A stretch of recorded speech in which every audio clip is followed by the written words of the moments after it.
buenas. Seguro que has visto cómo después de algún partido o cualquier práctica deportiva es habitual el tema de las bañeras de agua fría o de bañeras de hielo, donde dejan al jugador ahí sufriendo durante un rato. Pero ahora bien, ¿hasta qué punto eso es bueno o útil como estrategia de recuperación? Es decir, ¿hasta qué punto las bañeras de hielo o de agua fría ayudan a acelerar la recuperación de mi deportista? Y en caso de que sea así, ¿cuál sería la temperatura óptima a la que debería estar el agua y durante cuánto tiempo se debería aplicar o deberíamos dejar al deportista dentro de la bañera de agua fría? Esas son las preguntas que voy a tratar de contestarte durante esta mini clase y para ello voy a coger de referencia un artículo bastante reciente que para mí pone bastante bien en contexto todo lo que tenemos que saber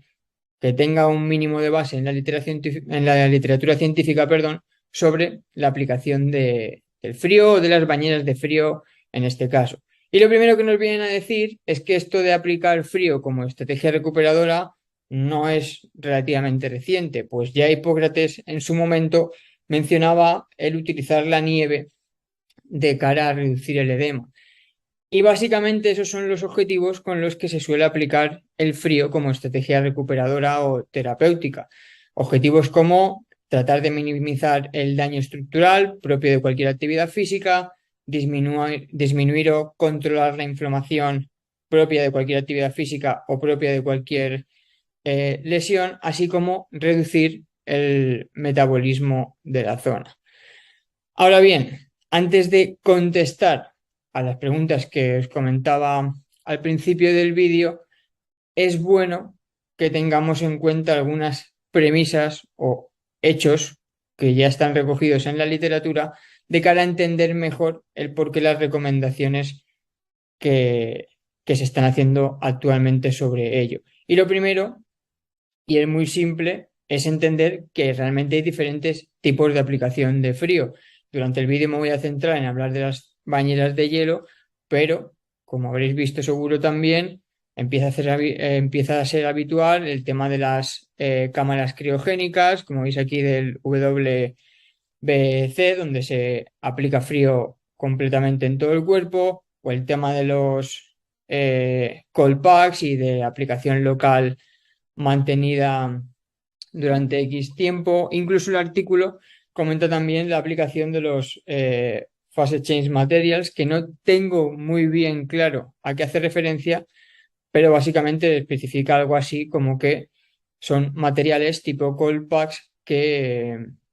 pueden pasar de temperatura caliente a fría, buscando el beneficio de enfriar durante bastante tiempo. Dicho esto, cosas a tener en cuenta de cara a entender el por qué se recomienda lo que se recomienda a nivel de la aplicación de bañeras de frío. Primer punto importante, tenemos que conocer que a nivel de aplicación de frío como estrategia recuperadora solo existe evidencia óptima o buena demostrada en animales. Y eso es muy importante. Y es que no hay nada reportado en seres humanos a nivel intramuscular in vivo por debajo de los 20 grados. Por lo tanto, estamos extrapolando resultados que se han testado en animales. Pero como veremos a continuación, no necesariamente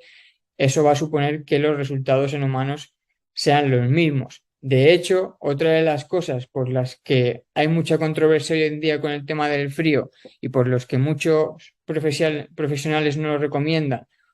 o es el motivo por el cual en el método POLICE de abordaje de lesiones agudas o de Peace and Love, mejor dicho, que comentamos hace poco en otra clase, el hielo se quita de la ecuación y es que, como veis aquí, parece haber evidencia que pone de manifiesto o que sugiere que el uso repetido de crioterapia podría atenuar las adaptaciones propias del entrenamiento de fuerza.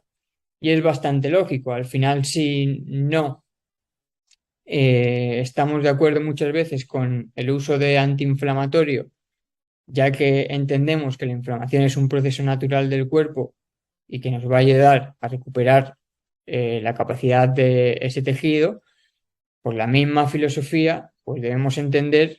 que si entendemos, o sea, que si partimos de la base de que el frío puede llegar a ser antiinflamatorio, pues quizás en muchos contextos o ocasiones no sea del todo relevante su uso, que es básicamente lo que viene a decir en estos artículos que os dejo por si queréis revisar en esta diapositiva.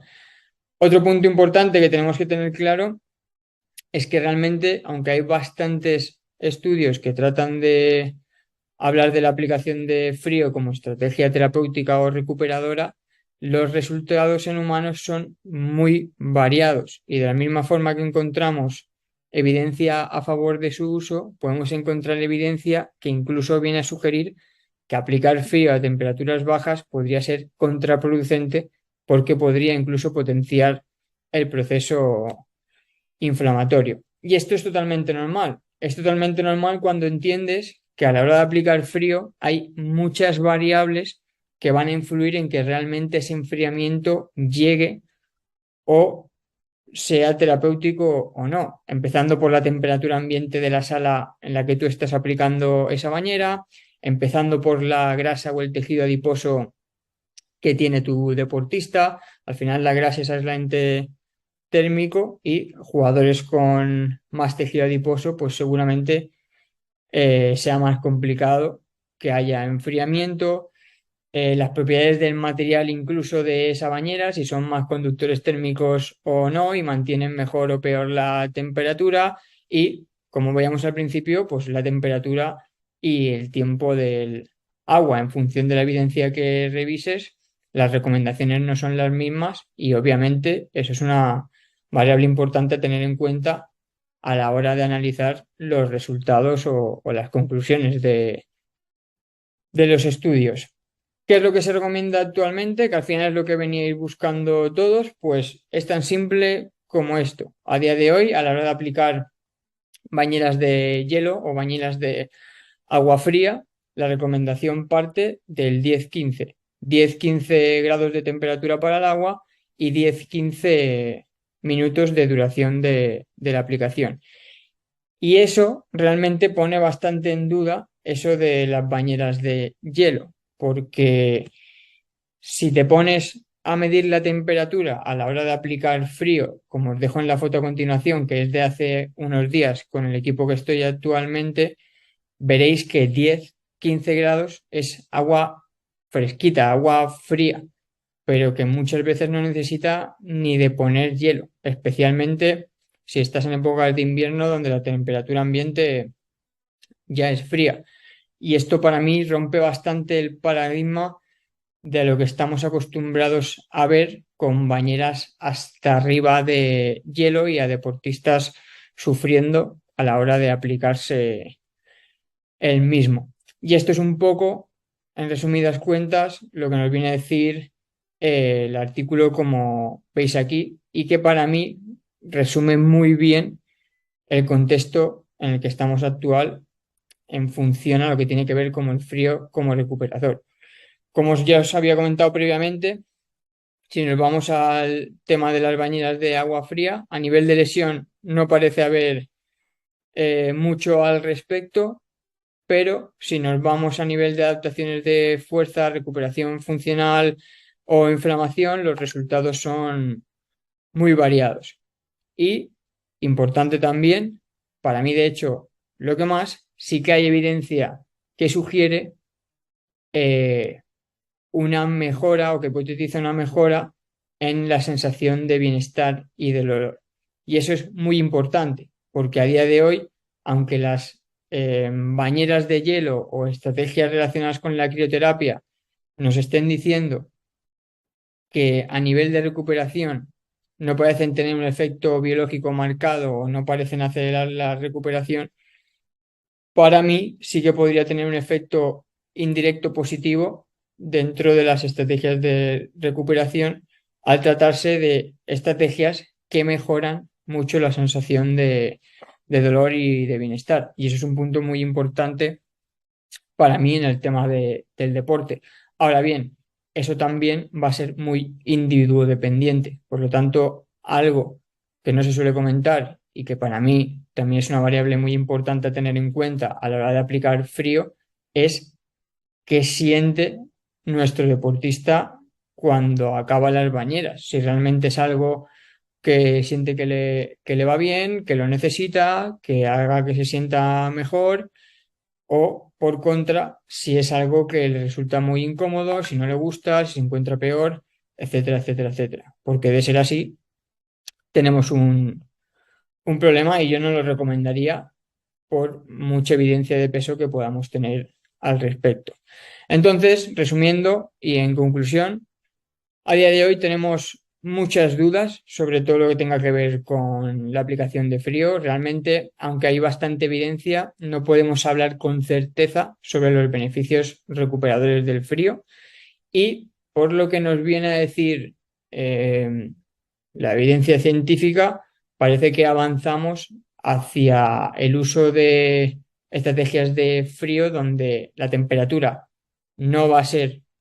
tan fría y donde parecen recomendar la aplicación durante más tiempo, ya que parece ser que es mucho más interesante de cara a las mejores condiciones que os comentaba, que el estímulo sea tolerable y parece ser que de cara a que realmente el músculo llegue a nivel profundo a enfriarse y atendiendo a todas las variables que decíamos anteriormente con respecto a que pueden influir en que ese frío llegue o no, es interesante que la aplicación sea de un tiempo prolongado con los 10-15 minutos que os comentaba con anterioridad. Y por último, priorización, por lo que hemos visto de su influencia en adaptaciones o no, cuándo aplicarla también importará. Entonces, si tenemos esto en cuenta, no es recomendable aplicar de forma continua ni en contextos donde las adaptaciones al entrenamiento de fuerza sean relevantes. Y yo aquí añadiría los últimos que os acabo de decir. Ni tampoco es recomendable en contextos donde los jugadores no sea una estrategia que toleren o que no noten beneficios a nivel de bienestar. De todas maneras, si os gustaría que hiciera otra mini clase explicando un poco cómo planifico o periodizo yo todo lo que tenga que ver con las estrategias de recuperación relacionadas con el frío, decírmelo en comentarios y llegará. Y si tenéis cualquier duda sobre este artículo o sobre lo que he comentado en mi clase, decídmelo en los comentarios y lo hablamos.